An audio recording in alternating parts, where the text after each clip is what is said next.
Welcome to Alberta Municipal Votes 2025 here on Municipal Affairs. With October 20th fast approaching, the race for municipal office across Alberta is heating up. From every corner of the province, candidates for mayor, reeve, and council are pitching their ideas for stronger communities, smarter growth, and even brighter futures. Now, in this edition of the show, we turn our attention to the city of Cold Lake, Alberta, where we are honored to be sitting down and chatting with Cold Lake City Council candidate Dawn Weber. Dawn, thank you so much for sitting down with me and talking about yourself and talking about your bid to become one of the City of Cold Lake's councillors in this upcoming 2025-2029 term. I got to start with a very simplistic question, but everyone gets it on this show, so you're no exception. Where's your sense of duty to serve your community come from, Dawn? Hi, Chris. Thank you for having me. Where does my sense of duty come from? I have thought about this question a lot over the years because I've always, since I've been in Cold Lake, especially, been someone that just likes to put my hand up and volunteer. And I get a lot of flack about it from people in my circle. Like, do you really need one more thing on your plate when I do it sometimes? But I think it just comes from hearing people complain over the years, and not just not. I'm not speaking politically right now. I'm speaking even very personally. Even when I'm at one of my kids' volleyball games, and I can hear people rumbling about the coaches, and I just think, but did you volunteer to coach? And so I've always been someone who thinks I can't complain about the results of something if I am not willing to put my hand up and volunteer to help be the change. So you want to be the change, but the $1 million question that has to follow up is, why you? Why are you putting your name on the ballot in 2025 to be one of Cold Lake City councilors? Because your resume tells me that you are a busy, busy lady, and the role of a council is quite a busy job. What makes you think that you would be a good fit on council? Well, if you have seen my resume, I've been involved in a lot of community groups over the years, both in my work, in paid positions, and in volunteer roles. And every time I'm involved with a certain group, I sometimes will get to the point where I feel like, okay, I've kind of leveled out what I can do in this particular cause or field. And this just feels like a natural course to sort of level up in my personal community service and making our community feel heard in more than one issue at a time. Now, you came to your decision, I don't want to say relatively late, but it was something that you finally decided later on in September, a few weeks, I think a week from when we're recording this.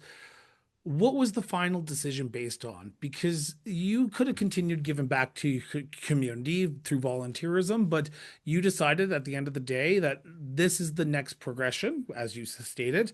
What was that official decision based on? Was it, okay, I see a need that I can fill, or was there an issue that you want to see addressed in the next term that you believe you can bring forward and fight for and champion? What was the final decision based on?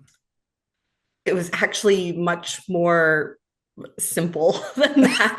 I'm I sorry. love simples, Don. I Sorry, it's love. not more complicated. I was hosting an event with a ribbon cutting ceremony, and I had sent out a lot of invitations and did not receive any formal RSVPs to it. And so I had bought this big cake and had the coffee brewing, and I wandered up to where we were cutting the ribbon, and I didn't anticipate anyone. I thought it was really going to be just a photo op of us cutting our ribbon.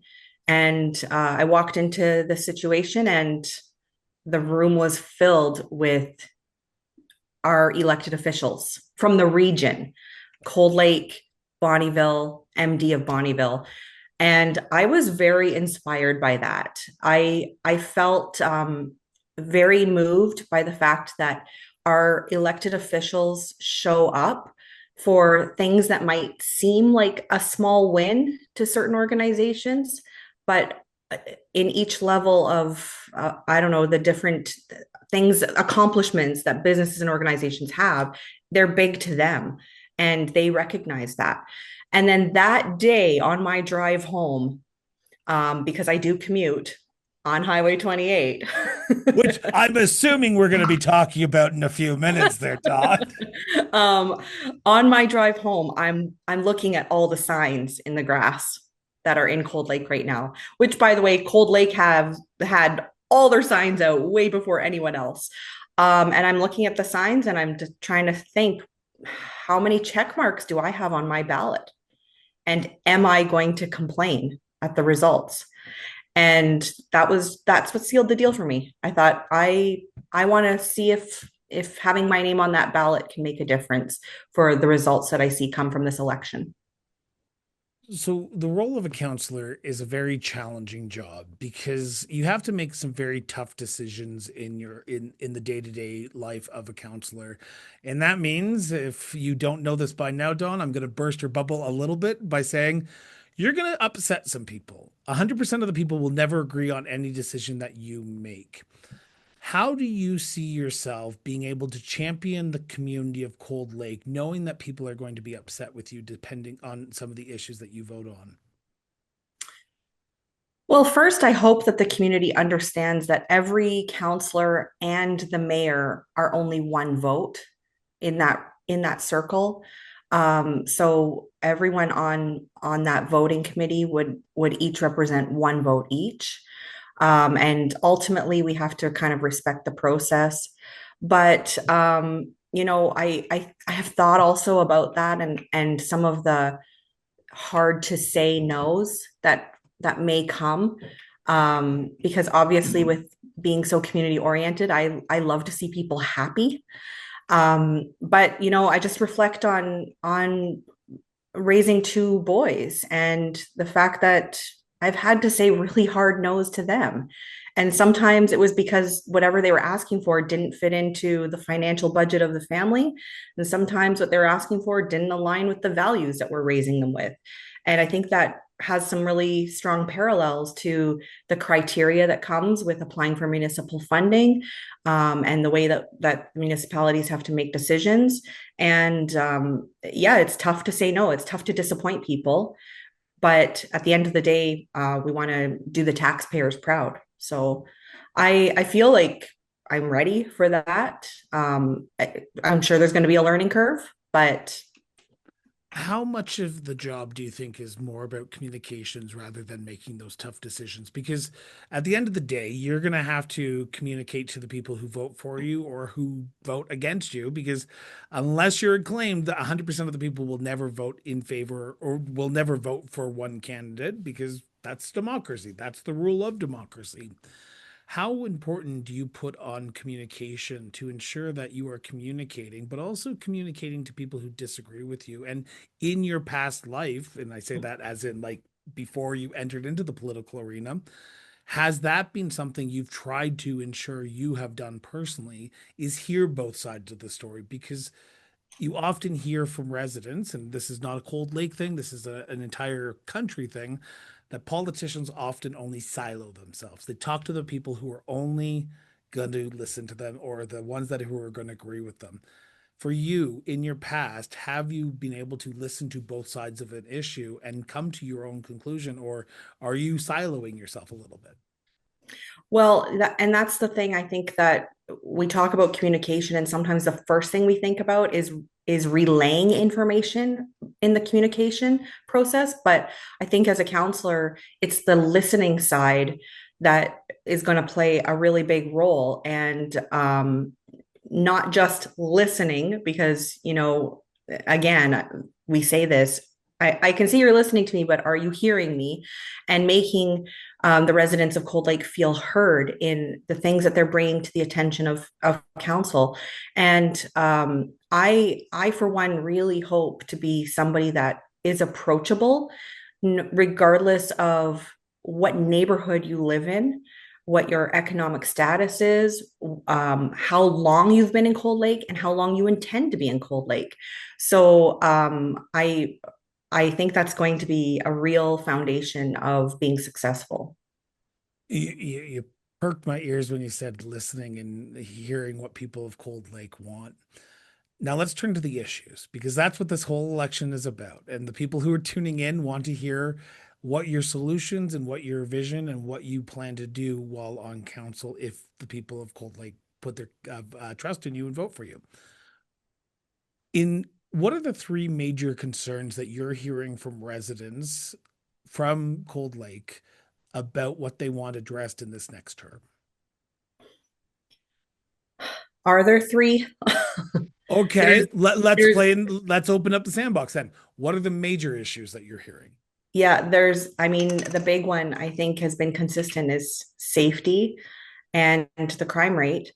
And safety being the focus that I would focus on, because crime goes hand in hand with the judicial system, and that's really not something the municipalities have a lot of control over.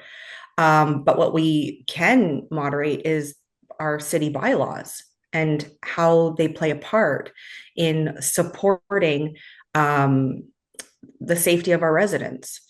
And not just having those bylaws written down, but having them enforced by the local municipal bylaws, the local enforcement, and ensuring that our community really feels like we're doing our part at home to contribute to that safety.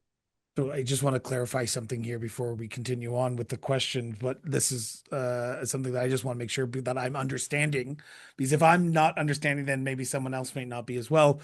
But are you saying that Cold Lake's unsafe right now? Well, Because I'm gonna preface it with this line of this statement. Safety is very personal to people. Now, I've talked to many candidates across Alberta who have said safety is the top concern. In Calgary, where I am, safety is the top concern that I'm hearing as well. But I've never felt not safe in my community. And I know I'm a 6'2" guy pushing 350 pounds, and I'm a big guy. So therefore, people aren't probably going to come up to me and do something or say something. But I know that how I feel about safety and someone else's feeling about safety are two different things. So in the generalization, but also in the Cold Lake context, are you hearing from people that people just don't feel safe right now? I mean, if you're 6'2" and have some weight behind you that you can help, I know you're losing some right now. Let's just call a spade a spade. I'm pushing 350. I know it. I know it. Come on. So you add that with adrenaline, you probably are okay. Yeah. And I'm a woman, so already you're changing the lens on this question. And I live in a residential circle where there's been a bear two doors down in the garbage bin. So now we're looking at the bear versus man question being presented to women. And what are you more fearful of? And so that's the difference. Am I afraid to walk out to my vehicle in case there's a bear there? No, not really. I kind of keep on top of bear safety.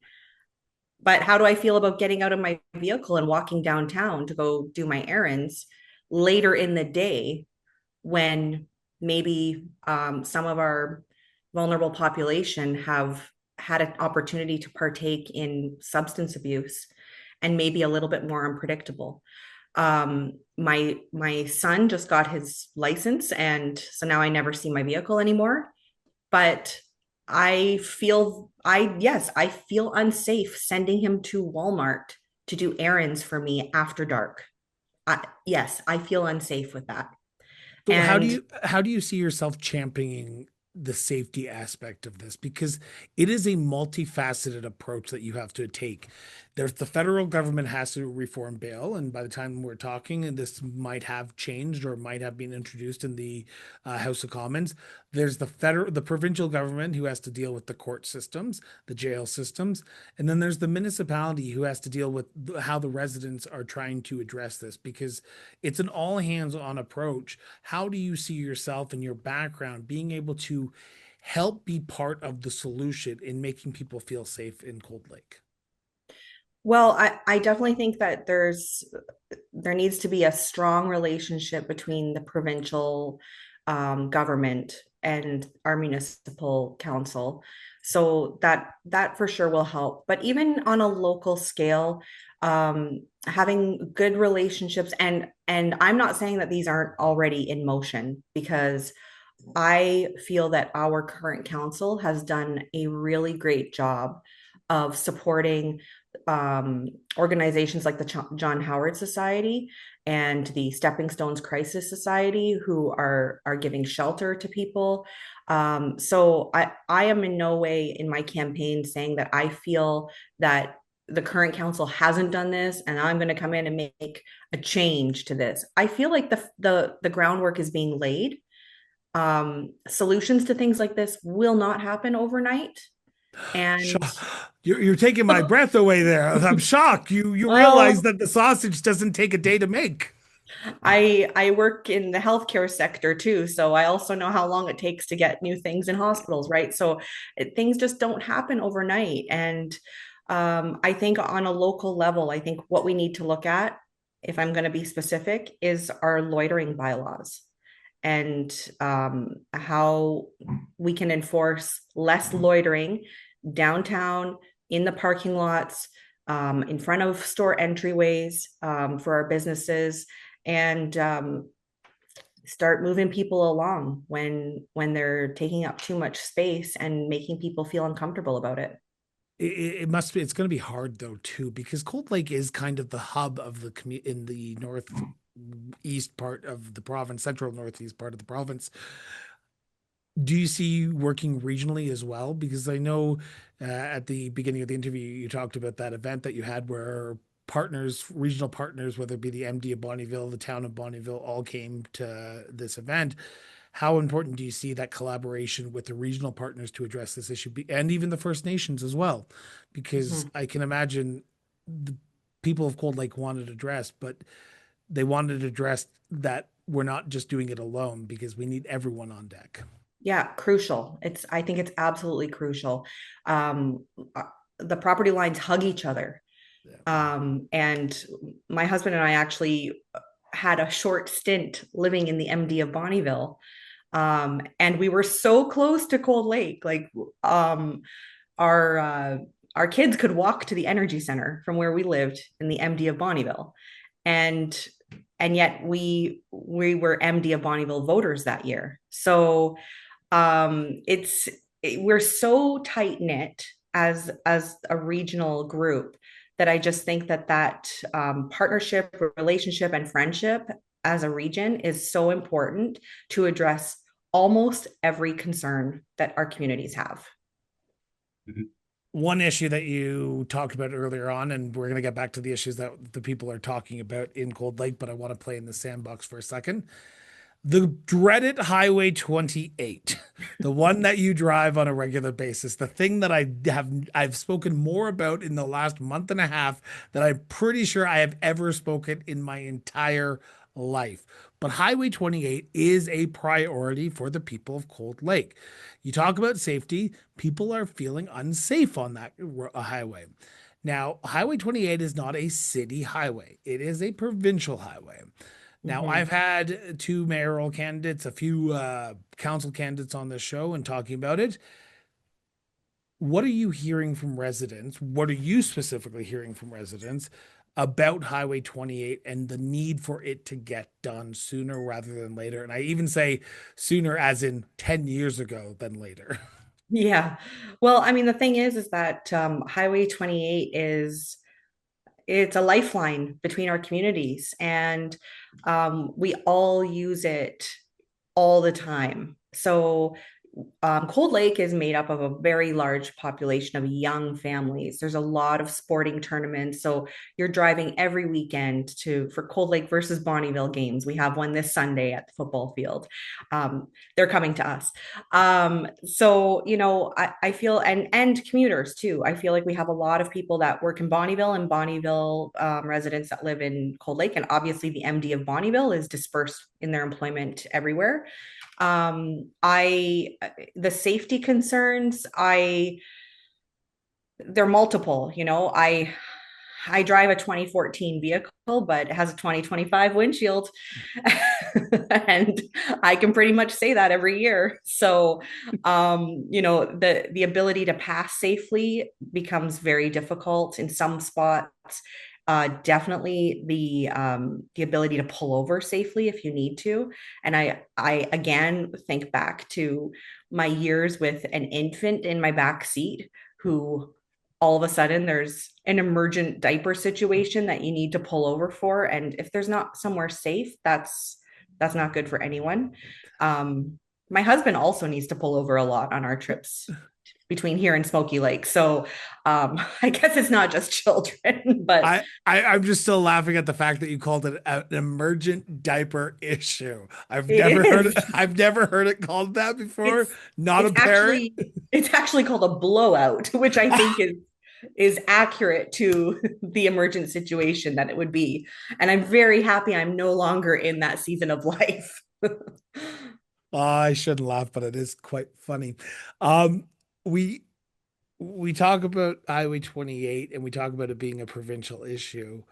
How do you see yourself being able to balance the relationships you need to build with the province with being firm with the province? Because you're going to be a member around that council table that will all have to be firm with the province, saying, okay, enough is enough. Mm-hmm. Engineering reports are great, but we need to get shovels in the ground and solve this issue. And the longer we wait, the more costly it's going to become. How do you see yourself balancing that aspect of the job? Because you want to be friendly with the province because they're the ones who have the purse strings and they can give you grants for things that you need. Yeah. But if this is a continuous issue that you're hearing about, and it is because I know when I had Craig Copeland, the current mayor, on the show, this was an issue that he talked about, and it was something that he's been talking about his entire time on as mayor. How do you see yourself being able to balance the being nice to the province, but also being firm with the province, saying, okay, enough is enough. We need to get this done, and doing that as a group of council members? Well, I think those relationship layers exist in a lot of relationship threads in our life. And I think that's what it means to have priorities. And I have seen Mayor Copeland quoted as saying that that's a number one priority is Highway 28. So if that's a priority, then that's where we need to put on our serious conversations and really speak to them on behalf of our community on how important the project is. So I want to go back to the issues, and I know we went off on a tangent there because that's the way that the story progressed. But what are the other issues that you're hearing from residents that they want addressed, and the major issues that they want addressed? Or is there local issues that they are talking to you about? I've heard about some issues with the public transit system.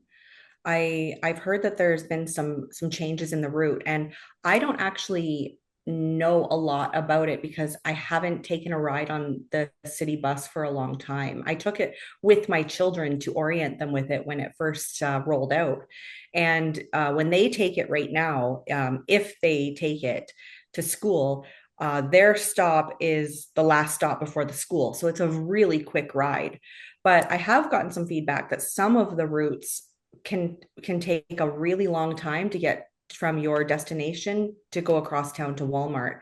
So I'm hearing this and I want to investigate it by actually going on a ride on the bus in the next couple of weeks and mapping out how long it would take me and trying to put myself in the shoes of people who are trying to get from, say, the Kinnasoo Beach area to Cold Lake South, that kind of thing. And you were in Cold Lake recently, I was right? supposed to, but unfortunately, Oh, my trip to Cold Lake ended in Red Deer when my car started to smoke. So, oh, okay. my trip to Cold Lake is happening though before the election is over with. So I will be seeing this up close and personal. But unfortunately, I just didn't get to Cold Okay. Lake. I got to beautiful Red Deer. Not saying that Cold Lake is not beautiful. I'm just saying that for the people who are listening in Red Deer, it's a beautiful community as well. I also love Red Deer and Sylvan Lake. So can I I just actually compare communities a lot. can I just glibly say this for a second because you said you haven't taken the bus in a while? Well, you just mentioned that your son is driving now, so I'm assuming mom's going to be driving the bus a lot more now that the car is out on the road with the son. I do have a second vehicle. It's just not my favorite to drive. Okay. But Uh, it's a 6 speed and he can't drive that yet. So I'm working on training him so we can trade vehicles. I have never felt this way in my life, but I feel bad for the generation that's below me. And I so hardly say that because I feel like the old man in the room when I say, oh, the generation below us doesn't know how to drive a 6 speed. Can't understand that. So true. Um, so you talk about the transit issues, which is a very big micro but macro issue because Mhm.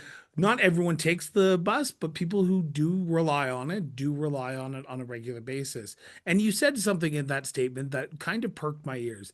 You don't know much about it, but you want to learn about it.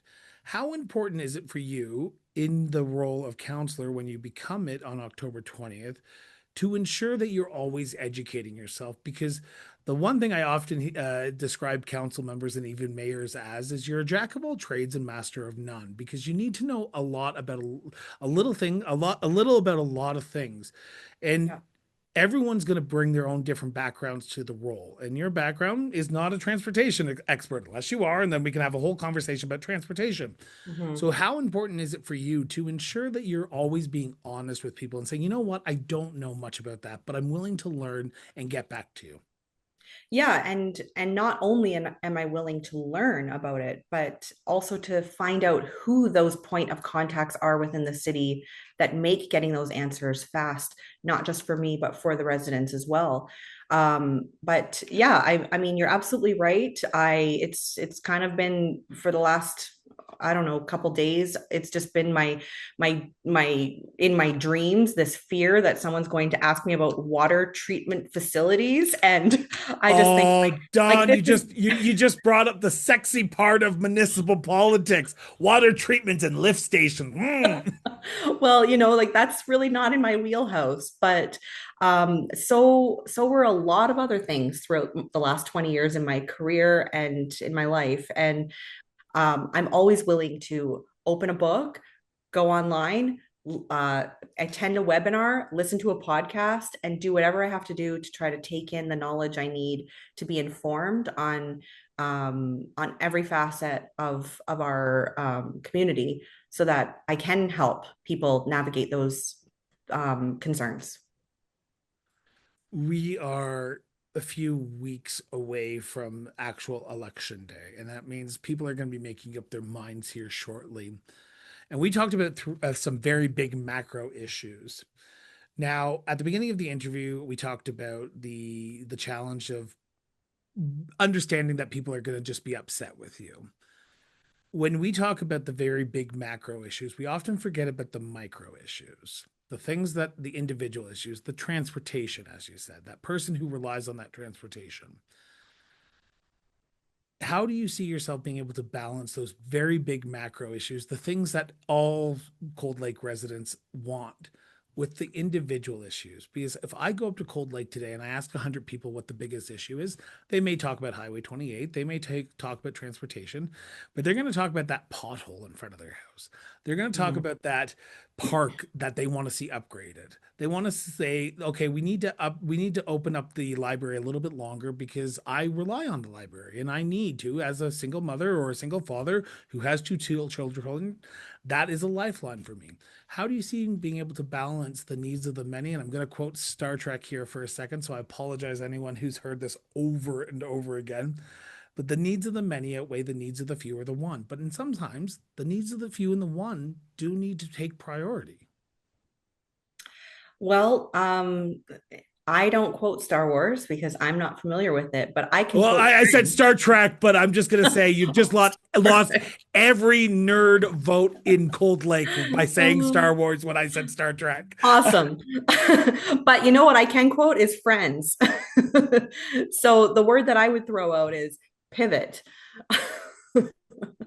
And I think with all of what you're talking about here, it's priorities. Monday you have a priority list, and Tuesday that priority list might shuffle a little bit.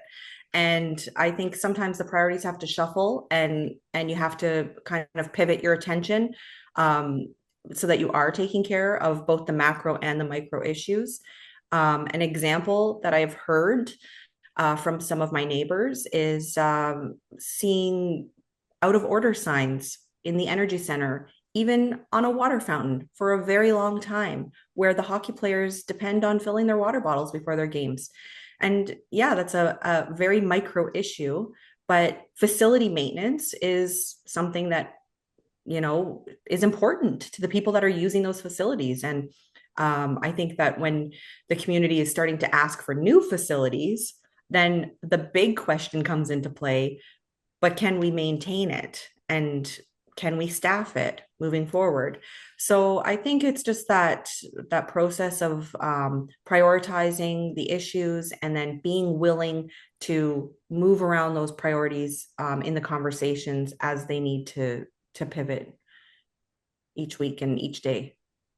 One area that I want to touch on before we turn to the future and what happens after October 20th, if you are the successful candidate, or let's say when you are the successful candidate, I want to talk about affordability. Now, affordability is not just a Cold Lake issue, it is a Canadian issue, it is a worldwide issue. People are struggling day to day right now. And the one lever that municipalities can pull is the biggest thing that you are going to have to do the moment you are sworn in. Look at the next municipal budget and pass it. And that means that you are going to have to, quote unquote, drink from the fire hose and try to catch up on speeds like you have never done before because you have a short period of time to pass that. Before I ask some of the affordability questions, I have to ask the simple question. Do you think the city of Cold Lake currently spends tax dollars wisely?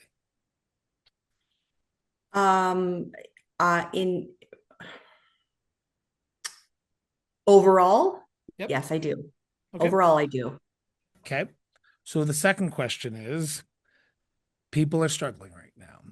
And that means though the biggest decision each year that you make is the budget. And that means you're going to have to potentially increase property taxes or potentially cut services. How do you see yourself being able to work through a budget with your council members that are around the table with you? Because you're only one vote on the council. You do not get to direct administration individually to do something. It has to be a collective voice, collective decision. How do you see yourself being able to champion the services that people rely on, but also ensuring that the taxes that people pay are kept to a level that people can afford? Because some people are paycheck to paycheck right now. Some people, and I think it was a report, I don't remember what it was. I think it was like $200 away from being underwater. How do you see yourself being able to balance the future growth of the community with the reality that people are struggling with today? Well, first off, I feel the pressure of those affordability pressures.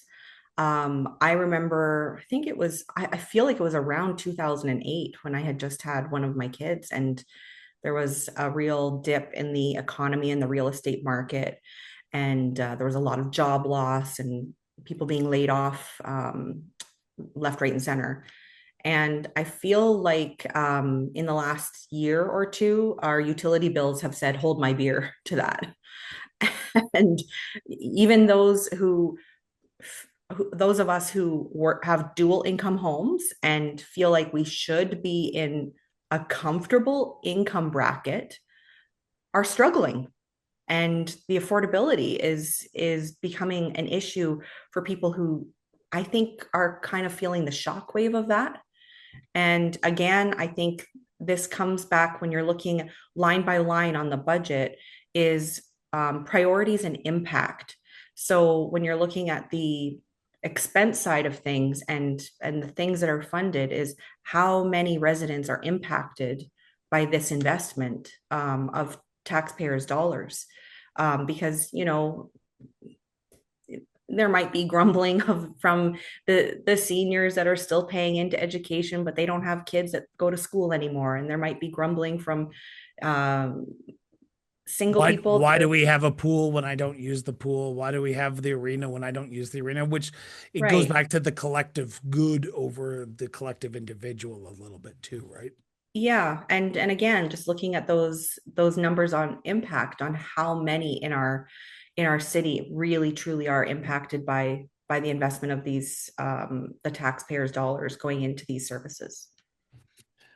I want to turn to the future now because I want to thank you so much for answering that question about affordability because it's an important question. I think a lot of people are making their decisions based on this election cycle across Alberta. But I want to turn to the future. And on October 20th, let's put the hypothetical time hat on and say, okay, you are elected. The people have put their trust in you, and you are now councillor elect for the great city of Cold Lake. What's priority one going to be for yourself? Learning. Priority one is the learning curve for me. I think the community knows how much I love the community and I've been involved with the community side, but I want to learn sort of the business side of the city, and that's going to be priority one for me. Getting to know fellow counselors and our new mayor, and learning our dynamic together and how we can collaborate together. And I did hear you say in a previous interview, you might not be best friends on day one, but hopefully by the end of 4 years, we're all best friends. And I think that dynamic is important for us to not necessarily agree on everything, but to be able to walk away from those conversations and go have a cup of coffee together afterwards. So For those who are watching, coffee was in air quotes there by Don. so yeah, that I think those are my priorities is just So orientation and starting that learning curve. So you bring up a good point, and I know I've mentioned it a few times on different episodes, but I want to ask you this question. Can you get along with people who disagree with you? Because at the end of the day, you don't get to decide who your fellow counselors will be. That's the people of Cold Lake who get to decide that. And that's democracy. And that means there are going to be people who vehemently disagree with you, who agree with you, and those people who are just new to the role, like you are. And this is the time in Cold Lake's history where there's going to be a big changeover. Mayor Copeland is stepping down, and therefore he is not going to be mayor on October 21st, mayor elect on October 21st. Someone else will be. How do you get along with other people's, but how do you, I'm gonna rephrase the question and see, this is the part. See, you said it's just an authentic conversation, and this is my authentic self. I screw up sometimes. How important is it for you to ensure that no matter what happens around that table, whoever is sitting there with you, you respectfully agree to disagree in some occasions? Because sometimes you will just not agree on the solution, but you will have to agree that this is the will of council and council gets to decide. Do you get along with people who disagree with you? And are you able to put your ego aside a little bit and say, okay, for the greater good, we need to work together, even if you are a conservative or a liberal or an NDP, even though there's no political parties in Cold Lake? There are people who are on the political spectrum who may identify it that way. For yourself, can you get along with people on all sides of the political spectrum? Well, and that's exactly what I think council is bringing different perspectives and opinions together. And the really important key is being willing to listen to each other, and not to be active listeners, so that we're listening to the side that everyone brings to the table, not just thinking about what we're going to say next in response or in reaction. And yeah, I feel like I had an experience in the workplace years ago, and the people that worked with me will remember this.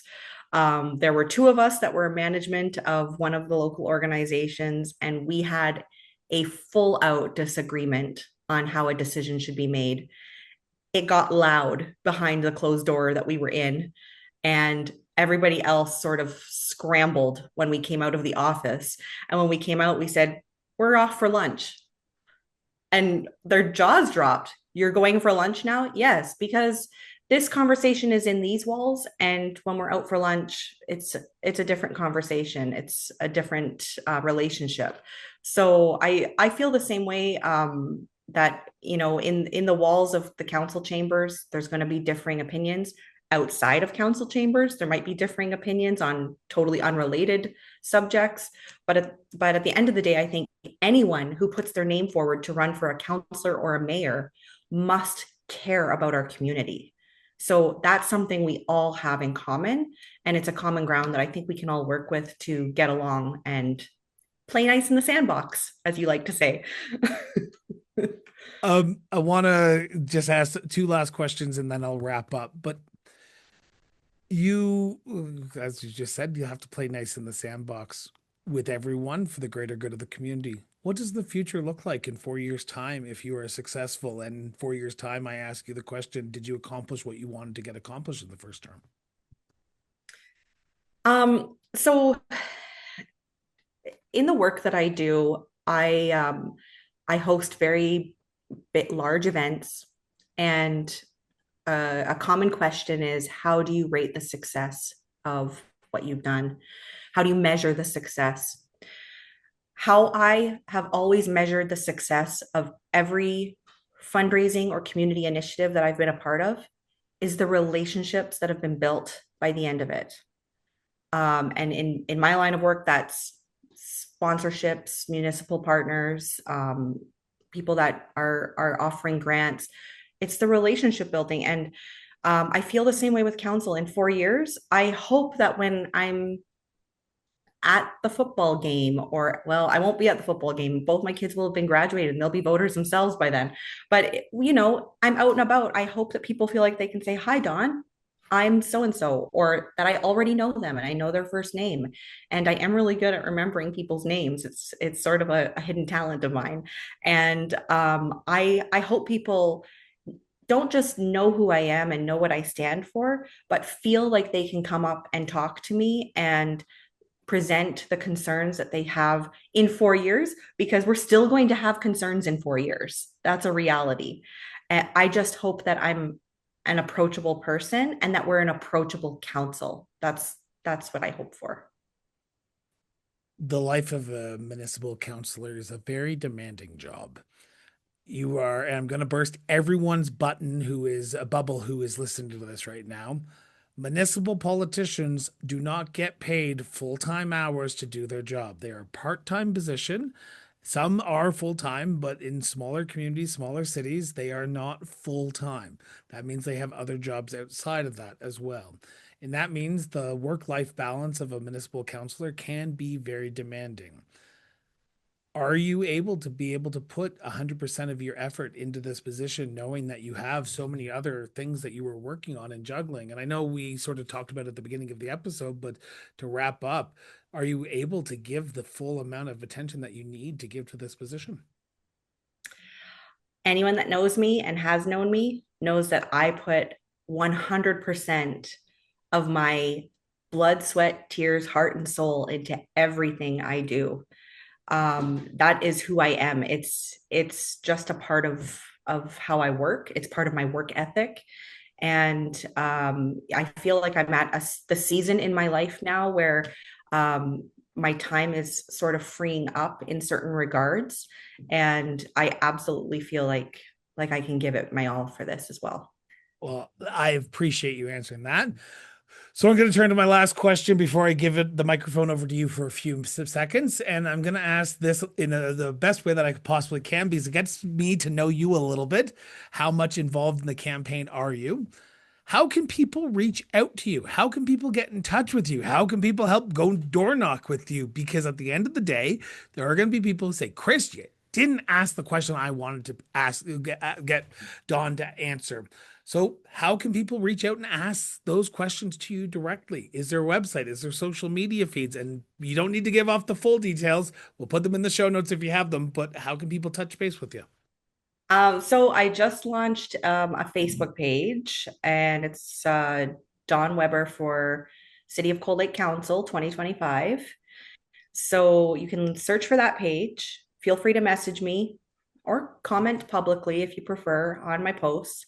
You're welcome to reach out to me through there. I have a very long old email address that I always have to spell out. So I'm going to make it easy and I'm going to say just call or text me. My phone number is 780-201-3079. And my phone has been used for multiple event uses and contacts, and I don't mind sharing it. If you want to send me a text message, go for it. Let's have respectful conversations, and I'm open to hearing from you. As far as the Facebook page goes, I know we've got 1 month to go here, so I do ask if you've listened today and I am someone that you feel like you want to place your confidence in, please go to my Facebook page and go on that little dot and invite friends that are in Cold Lake to join the conversation on my page and follow the journey, because a population of 17,000, I'm not sure how much door knocking I can get through physically, but I do have plans to visit a lot of people in the next 30 days. Well, that's what I like to hear. As long as you're door knocking, that's all that matters to me. So my final question, and this is the point in time in the conversation where I turn the microphone over to my guest and I say, okay, take as long as you want or as little time as you want. Why should people put their trust in you on October 20th as their next city councilor for the great city of Cold Lake, Alberta, Don? Well, um, the thing that I have witnessed in this region is generosity, to a really magnanimous degree, and it's not just the generosity that makes me love this community. It's the spirit of the community, and it's the way that people show up for each other. And in regards to that, I've worked alongside a lot of people through a lot of efforts, and I hope that they see the passion that I have for Cold Lake and for making a difference and for wanting to make people feel like they have a voice in the decisions that roll out of our city council. In my campaign, I'm not going to make promises I can't keep.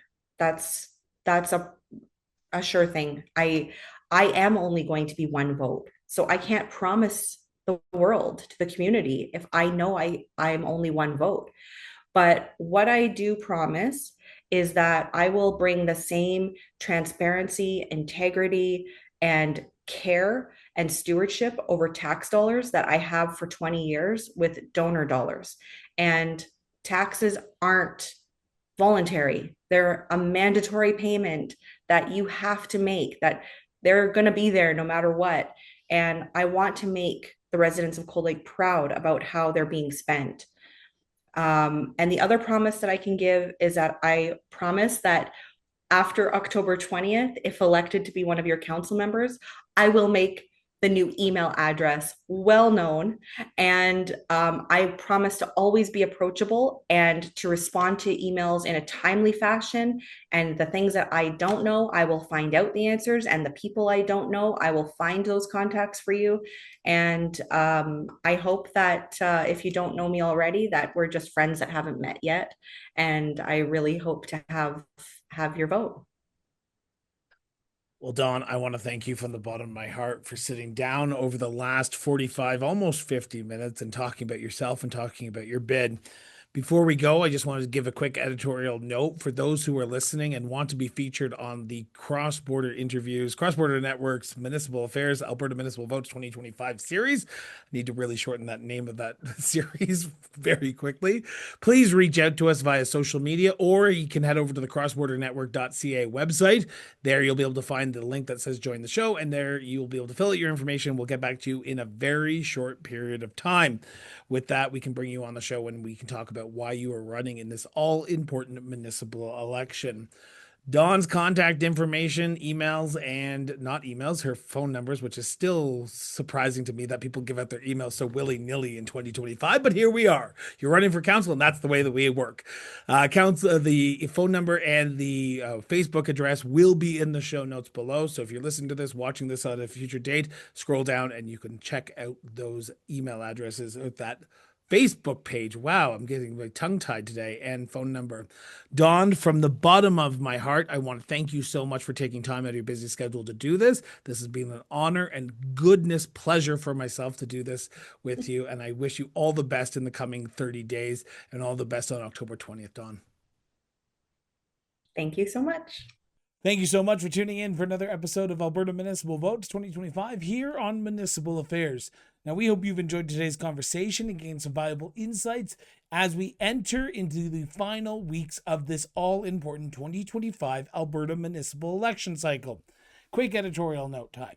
For those who are wishing to be part of this show or this series, reach out to us on social media or head over to the Cross Border Network website at crossbordernetwork.ca, and there you'll be able to fill out your information and we'll get back to you in a quick turnaround time. For those who haven't already, be sure to subscribe to the show on your favorite podcast platforms, or if you're watching this on YouTube, hit that subscribe button now. Your support means the world to us. So if you can, share this episode with your friends, your family, and yes, even your community, and help keep the conversation going. Until next time, stay informed, stay engaged, and we will be back with a brand new episode of Alberta Municipal Votes 2025 shortly.